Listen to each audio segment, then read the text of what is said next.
سبيل الدموع سبيل مريح تنهدى يا صاحي كي تستريح Bismillahirrahmanirrahim. Assalamualaikum warahmatullahi wabarakatuh. Innal hamdalillah nahmaduhu wa nasta'inuhu wa nastaghfiruhu wa na'udzu billahi min sururi anfusina wa min sayyiati a'malina may yahdihillahu fala mudhillalah wa may yudlilhu fala hadiyalah. Asyhadu an la ilaha illallah wa asyhadu anna Muhammadan abduhu wa rasuluh. Alhamdulillahirabbil alamin.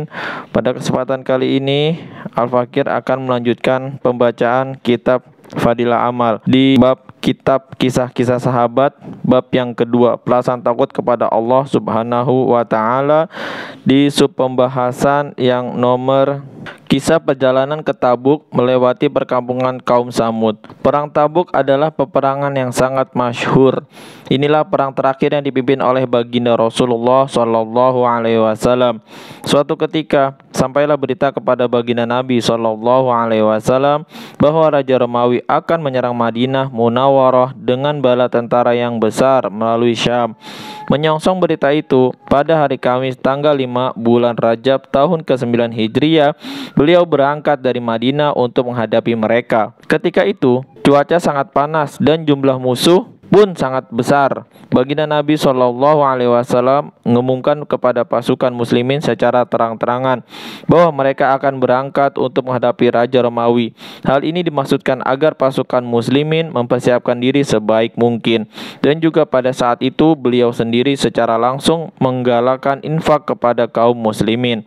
Dalam perang inilah Sayyidina Abu Bakar radhiyallahu anhu mengorbankan seluruh hartanya, sehingga ketika baginda Nabi Shallallahu Alaihi Wasallam bertanya kepadanya, apa yang kamu tinggalkan untuk mereka? Sayyidina Umar radhiyallahu anhu juga mengorbankan separuh hartanya, yang kisahnya tertulis dalam bab ke-6 kisah ke-4. Sedangkan Sayyidina Utsman radhiyallahu anhu menyiapkan perlengkapan perang untuk sepertiga pasukan. Demikian pula setiap sahabat yang lain menginfakkan harta menurut kemampuan mereka masing-masing. Padahal masa itu kebanyakan para sahabat radhiyallahu anhum sedang mengalami kesempitan, sehingga 10 orang sahabat harus bergantian mengendarai seekor unta. Oleh sebab itu, perang ini pun disebut sebagai Jaisul Usrah atau pasukan kesulitan. Memang perang ini penuh kesulitan, jarak yang ditempuh sangat jauh dan musim yang sangat panas. Di samping itu, buah-buahan kurma di Madinah sudah masak dan siap dipanen. Padahal kehidupan penduduk di Madinah bergantung pada kurma. Inilah kesempatan mereka mengumpulkan rezeki untuk 1 tahun. Keadaan itu menjadi ujian yang sangat berat bagi kaum muslimin. Di satu sisi, rasa takwa kepada Allah Subhanahu wa Ta'ala dan perintah baginda Nabi Shallallahu Alaihi Wasallam tidak mungkin mereka abaikan. Di sisi lain, berbagai kesulitan menghadang, khususnya kebun yang telah mereka usahakan selama setahun. Sungguh satu hal yang sulit meninggalkannya tanpa ada yang mengurus, padahal sudah siap panen.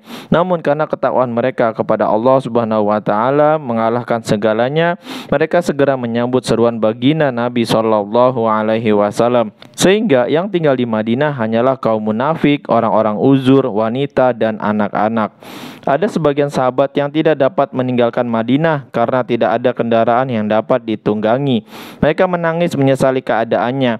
Mengenai kejadian tersebut turunlah ayat Al-Quran. A'udzubillahi minasyaitonirrajim. Tawallaw wa a'yunuhum tafidhu minad dam'i hazanan alla yajidu ma yunfiqun. Mereka kembali sedangkan mata mereka bercucuran karena sedih, tidak memiliki apa yang dapat mereka infakkan. Quran surat At-Taubah ayat 92. Seluruh sahabat radhiyallahu anhum yang tidak ada uzur menyertai peperangan tersebut, kecuali 3 orang sahabat. Kisah mereka akan ditekankan kemudian. Di tengah perjalanan mereka melewati perkampungan kaum Samud. Baginda Nabi Shallallahu Alaihi Wasallam menutupi wajah beliau yang penuh nur dengan ujung kain baju sambil mempercepat untanya dan memberi perintah kepada para sahabat radhiyallahu anhum, kalian harus segera melewati kampung orang-orang zalim ini dengan menangis dan takut. Jangan-jangan azab yang menimpa mereka menimpa kalian. Dari kitab Islam Khamis. Faidah, meskipun baginda Rasulullah Shallallahu Alaihi Wasallam adalah kekasih Allah Subhanahu Wa Taala, beliau tetap merasa takut ketika melewati tempat orang-orang yang pernah diazab oleh Allah Subhanahu Wa Taala. Begitu pula beliau menyuruh para sahabatnya untuk segera lewat sambil menangis, khawatir azab tersebut menimpa mereka. Para sahabat pun walau dalam keadaan sangat sulit tetap menunjukkan kesetiaannya. Sebaliknya, kita malah menjadikan kawasan yang terkena gempa bumi atau bencana sebagai tempat wisata dan bersenang-senang untuk melihat tempat keruntuhan.